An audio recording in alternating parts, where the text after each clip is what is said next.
right, Luis, thanks for coming in. Appreciate it. Who's got the first question? No questions? All right. Who do we got? I'll start with Eric. Luis, when you look at the Astros lineup and compare it to the Cleveland lineup that you faced in the division series, how much of a different challenge is facing Houston? I think they're similar, but with more power, I would say. You know, a team that doesn't strike out that much. They put a ball in play, and like I say, they have power. So I think is around the same team that we faced 2017. They got a couple of different guys, you know, but still they're around the same team. We'll go right there in the center.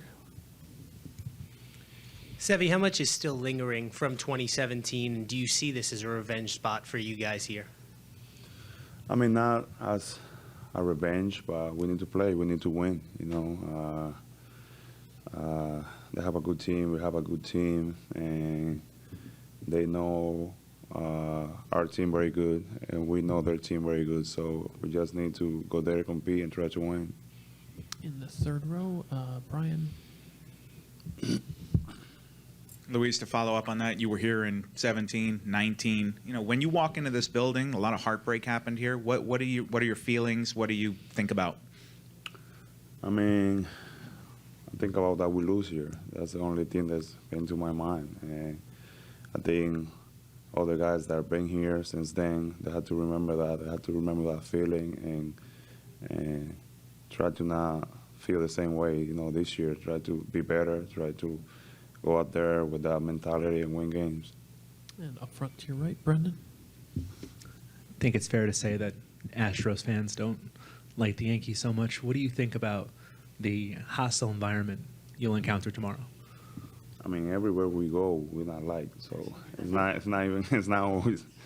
here. It's everywhere. So it's gonna be the same, you know. If we go to, I mean, Boston every year is the same. We go to, you know, the only place that they really like us a little bit is Tampa because they don't have a lot of fans there. But I mean, it's like that everywhere we go. So I think we're used to it and we embrace that. If they don't like us because, you know, they think, you know, we're good, we can win. We'll stay right there.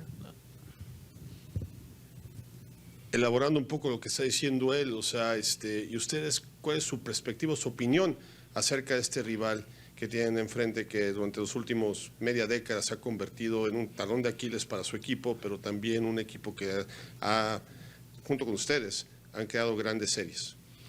No, como ya anteriormente, es un equipo que tiene tremendo talento, un equipo de poder que se ha demostrado que tiene lo suficiente para estar aquí en los playoffs. Y nosotros como equipo lo que tenemos que ir al terreno a jugar pelota, ¿sabes? A jugar, a dar lo mejor de nosotros y al final nadie sabe lo que puede pasar. Dave in the third row on your left.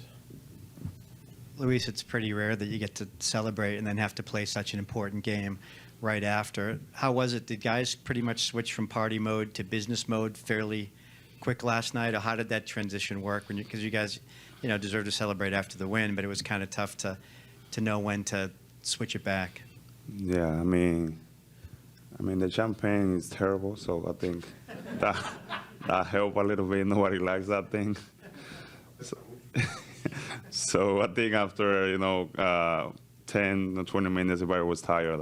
You know, just we went to the plane right away. I think everybody's ready. I didn't see nobody drinking much. Like I said, champagne was not great.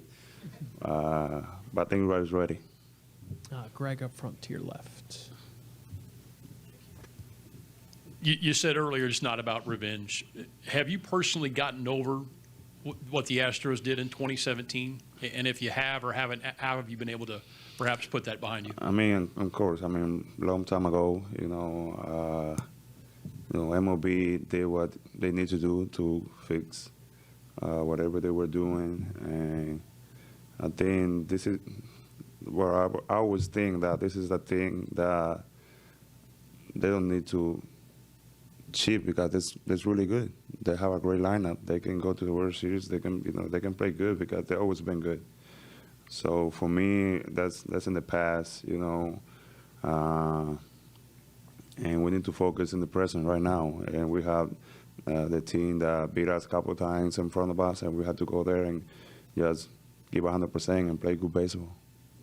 Randy in the fourth row on your right. I was going to ask you about that too, but was there a time when you were very angry, and does time heal that at some point? I know Judge, Stanton, some other guys were the next spring really were strong about their opinions. Was there a time when you were really upset? Oh, yes, of course. I mean, for the second that I hear about it, I mean, I was in the bullpen when I saw that homer go through my head. So, when I think about all that, of course, I was mad at the beginning, but, we can do nothing about it. I mean, what are we going to do?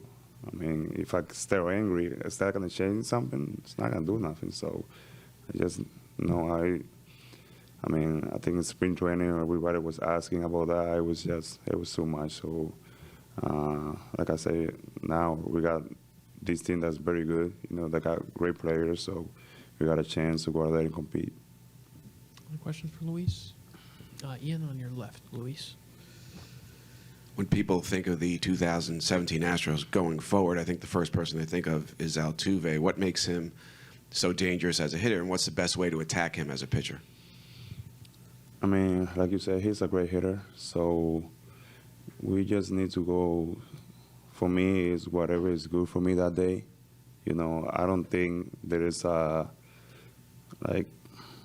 way to go to get him out. He's a smart guy. He's been in the league for a long time. He's been hitting 300 for a long time. So, for me, I just need to go whatever I think is gonna work that day for me. Any questions for Luis? Anything else? No? All right, Luis, thank you so much for coming in. Appreciate it. Aaron Boone will be in here at 4:15, and Framber Valdez will